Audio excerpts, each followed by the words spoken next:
Hey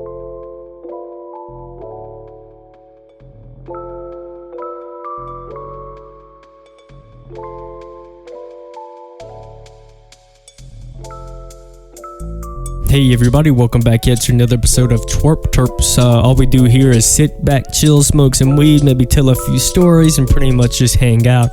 Today I'm going to be telling a story about my time on Bourbon Street.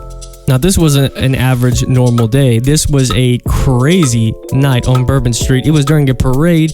A couple of buds up at the shop I was working at was like, you know what, let's get it popping. Let's go down to Bourbon Street, have a few drinks, turn up, and see this parade. So I was like, you know what, let's get it. Let's try to have some fun this weekend. So me and a couple co-workers ended up going around 6 o'clock to this parade, and I started off with a 40 of vodka. And I know what you're thinking. That's probably the worst choice. The worst choice if you're gonna be jumping bars and clubs, to have a 40 of vodka to start it off with. But you know, I was a big drinker at this point. I could take down my alcohol really easily. I would say I was even an alcoholic at this point. So I didn't mind starting off with that 40, but it was probably the worst idea in hindsight to the night. Right after that, we go to a bar. I'm embarrassing myself trying to have some riz, trying to hit up this bartender, but failing horribly, and ended up spilling my drink. My coworkers walk out laughing, and I'm drunk, and I decide, you know, I told the woman, I'll clean this up for her. You know why? Because I care. But, you know, I honestly didn't, and she honestly didn't either, and it was really awkward of me laying on the floor with one of the rags, trying to clean up my beer spill really horribly as I'm drunk, embarrassing the shit out of myself. So after we leave this bar, we decide to go to a different bar and have some of those hand grenades. Now, if you haven't had a hand grenade, they're pretty special to New Orleans, Bourbon Street specifically. If you go to Bourbon Street, you gotta get yourself one of these hand grenades. They're delicious, and they definitely will get you there. And they did for me. I was already kind of inebriated from that 40 of vodka, so the hand grenades, oof, let me just tell you, when I walked in, a coworker bought me one of those drinks, and I did not know what I was expecting, already being drunk. So we leave that place, and I'm pretty inebriated. We had a few good conversations over some hand grenades. We decide, you know, we're just gonna go to the gas station. We're gonna walk around, just get a drink, you know, to have on the streets. And so I decide, you know, I'm just gonna grab me one of these Four Locos. Now, if you haven't had a Four Loco, they will tear your ass up. And I was already inebriated, so at this point, I feel like I couldn't even get that much more drunk. I'm pretty much at the cap level right now. A Four Loco would be something good to sip on to keep this level riding for the rest of the night. Well, it surely did, because I ended up getting that Four Loco, trying to chug it down on the streets on our way back to the car so we could smoke a fat fucking blunt. And we did have one of those, and it was really nice. It kind of calmed myself down a little bit, but it also made me pretty fucking faded on the top of the liquor and the beer and the hand grenades. So we go back to the streets of Bourbon Street, and we ended up just, you know, sitting around talking to a few people, you know what I mean, trying not to get scammed, trying not to get stabbed, and then eventually we go to a different bar. I'm not allowed in because I'm still sipping my Four Loco.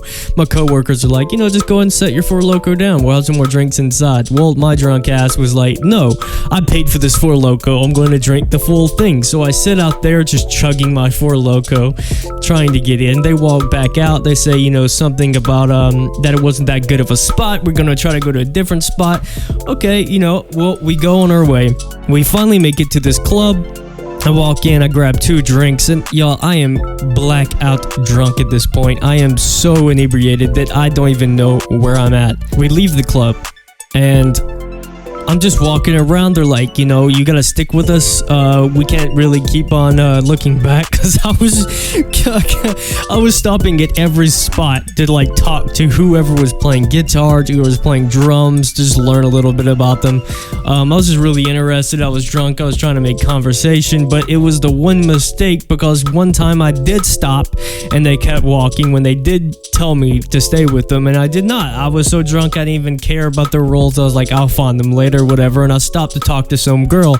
Well, I look back and I cannot see them in the crowd. I'm like, well, let me try to call them. I pull out my phone. My phone is only at 1%. I say, well, I should keep this just, for important measures in case if I really need that 1%. So I put it in power save mode and I start walking back and forth looking for them, yelling their names. I'm not seeing them anywhere. So I decide, I'm just going to sit right here on the side. I'm just going to see if I can see them for about 30 minutes. Well, they did not pass by. They were probably as drunk as I am, and at this point, they'd probably already forgotten about me or just went to go get some food. And indeed, they did. They went to go get some pizza that night. But I didn't. I wasn't able to get that pizza because I was lost at this point. I had no phone in the middle of a street with millions of people. Did not know the direction back home. So what I did, my drunk ass, it decided, you know what, I'm just gonna try to walk home. I'm gonna walk all the way from Bourbon Street all the way to Chalmette, where my house was. And I'm just gonna walk it.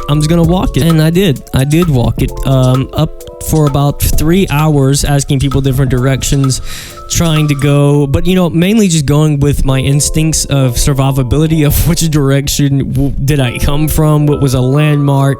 And so I kept following these landmarks until I knew I was on the right road to the right path home.